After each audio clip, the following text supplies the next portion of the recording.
আমি তোকে স্কুলে যেতে না করেছিলাম না? কেন গিয়েছিলি? মা আমাকে আর মেরো না, আমার খুব ব্যথা লাগছে। তোর ব্যথা লাগছে? আজকের পর থেকে যদি স্কুলে যাস তাহলে তোর পা ভেঙে দিব। টুকুর, এই টুকুর। শোন, তোর বাবা এসে গেছে, চুপচাপ থাকবি। তোর বাবার সামনে যদি মুখ খুলিস তাহলে তোর কপালে দুঃখ আছে।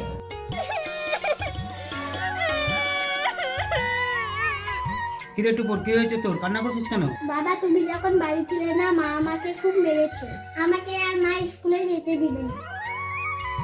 আচ্ছা, এই কথা, চল আমার সাথে। তুমি কোথায় যাচ্ছ?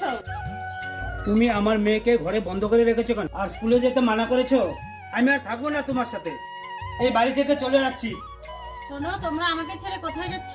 তুমি যখন টুকুরকে মেয়ে বলে মানতে পারছো না, তোমার মা হওয়ার কোনো যোগ্যতাই নেই। এরকম ভুল আর আমি কোনোদিন করবো না। তুমি আমাকে ক্ষমা করে দাও। আজ থেকে টুকুরকে আর কোনো কষ্ট দিব না। আজ থেকে টুকুর আমার আরেক মেয়ে।